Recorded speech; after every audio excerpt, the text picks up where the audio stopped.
तीन वाला ना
इरशाद फरमाता है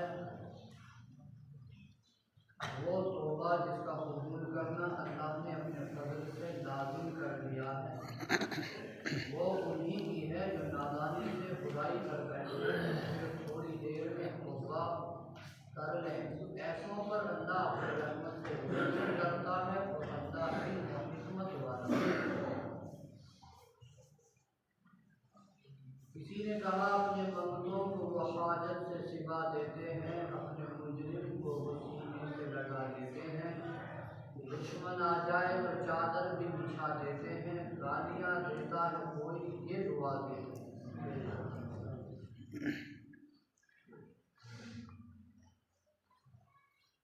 अल्लाह रब्बुल आलमीन ने तौबा करने वालों के लिए इस आयत में इरशाद फरमाया कि अल्लाह ने अपने ऊपर तौबा करने वालों को मुआफ़ करना अपने ऊपर लाजिम कर दिया है कि कोई बंदा उसकी बारगाह में तौबा करे तो अल्लाह ताला पर लाजिम है, उसने अपने ऊपर खुद लाजिम कर दिया कि बंदे को वो मुआफ़ कर देगा।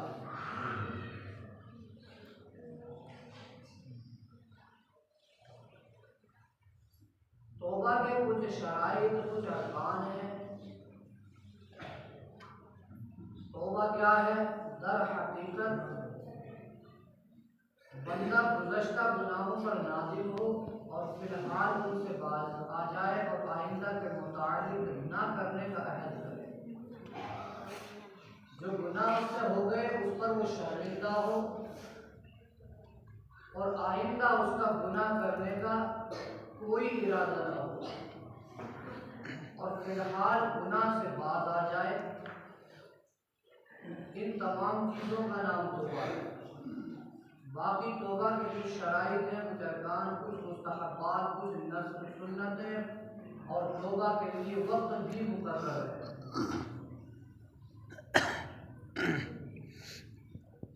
इसलिए बंदे मोमिन को अगर गुनाह हो जाए उससे तो उसे चाहिए कि फौरन ऐसा अहद कर ले कि बारे इलाह ये गुनाह मुझसे हुआ है और मैं इस पर शर्मिंदा और नादिम हूँ और मैं हमेशा के लिए इरादा करता हूँ कि अब कभी कोई गुनाह मुझसे सरजद ना होगा। तो फिर उम्मीद रखे कि अल्लाह ताला बंदे की तौबा को जरूर कबूल फरमा देगा। और जिस बंदे को गुनाह करने के बाद शर्मिंदगी तो हो लेकिन उसके दिल में ये ख्याल भी है कि फिर करेंगे, या उसे ये लगता है कि हाँ मुझसे छूटेगा ही नहीं, तो फिर ऐसा बंदा कितनी भी बार दिल में तौबा करे उसकी तौबा कबूल नहीं होगी। तौबा कबूल जब ही होगी जब उसका इरादा जो गुनाह कर लिया है उससे हमेशा के लिए उसको तर्क कर लेना हो, उससे बाज आ जाना हो और उस पर शर्मिंदगी का उसको एहसास हो, वो नादिम हो, वो शर्मिंदा हो, फिर रब की बारगाह में रुजू करे और रब की बारगाह में गिड़गिड़ाकर अपने गुनाह से मुआफ़ी चाहे तो अल्लाह ताला जरूर उसको मुआफ़ फरमा देगा।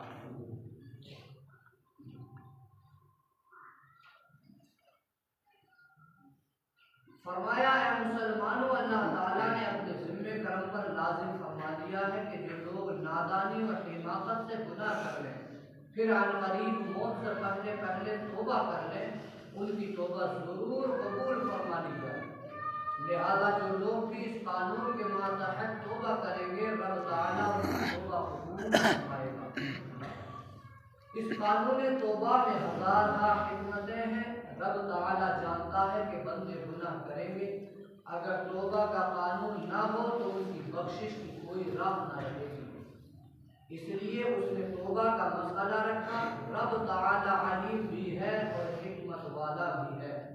हदीस शरीफ में है कि हुजूर नबी करीम सल्लल्लाहु अलैहि वसल्लम ने एक वाज के आखिर में फरमाया, जो अपनी मौत से 1 साल पहले तौबा कर ले रब ताला तौबा कबूल फरमा लेगा। अब किसको मालूम कि 1 साल के बाद हमारी मौत आएगी? जहन में ये बात रखनी चाहिए कि नबी पाक फरमाते हैं कि जो बंदा मोमिन 1 साल या जो बंदा मोमिन ना हो, कुफ्र और शिर्क में पड़ा है और उसने तौबा कर ली, अपने कुफ्र और शिर्क से ताइब हो गया और उसने कुफ्र और शिर्क को हमेशा के लिए छोड़ा और उसने तौबा की और वो ईमान लाया, तो फिर उसके लिए भी तौबा का दरवाजा खुला है, क्योंकि तौबा हर एक के लिए है, खास के लिए भी और आम के लिए।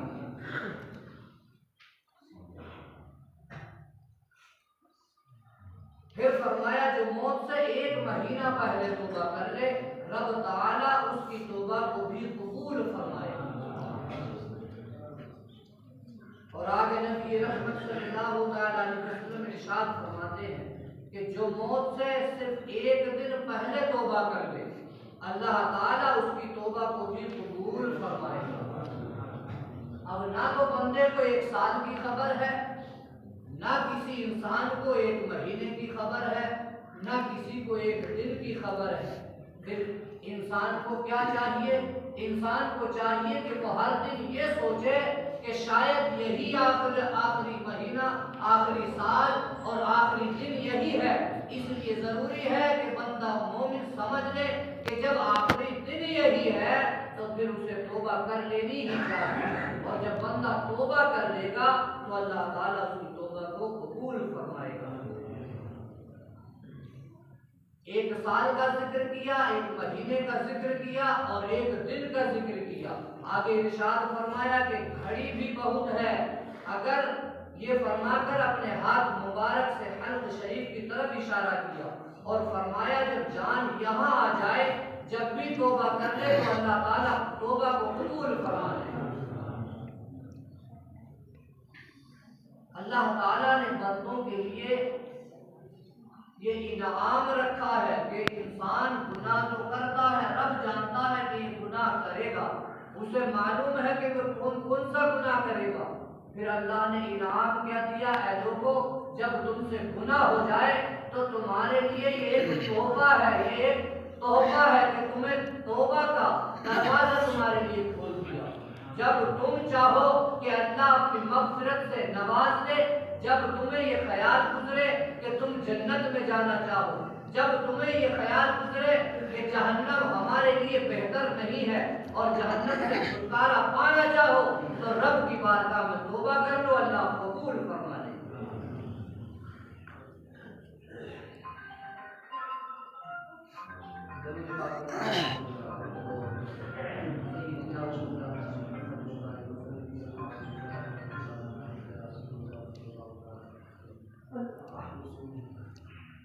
और फरमाया जो तौबा कानून इस्लामी के मुताबिक हो, जो तौबा कानून इस्लामी के मुताबिक हो, वो तौबा जरूर कबूल होगी,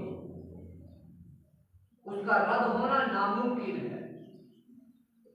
रब ताला ने उसकी कबूलियत का वादा फरमाया और अलल्लाह ही फरमा कर बताया कि ये कबूलियत हमने अपने ज़िम्मे करम पर लाजिम कर ली है कि अगर दस्तूर मुस्तफ़ा जो उन्होंने सिखा दिया है, रसूल पाक ने जो हमें तौबा का तरीका बता दिया है, शरीयत के मुताबिक अगर तौबा होगी तो रब ने अपने ऊपर लाजिम कर लिया कि ऐसे बंदे की तौबा वो जरूर कबूल फरमाएगा। और फरमाया कि जैसा गुनाह हो वैसी तौबा होनी चाहिए, गुनाह जैसा हो वैसी ही तौबा होनी चाहिए। अगर खुफिया गुनाह यानी छुप कर गुनाह किया है तो तौबा भी छुप कर होनी चाहिए, और अगर आलानिया खुल्लम खुल्ला गुनाह किया है तो उसकी तौबा भी आलानिया ही होनी चाहिए।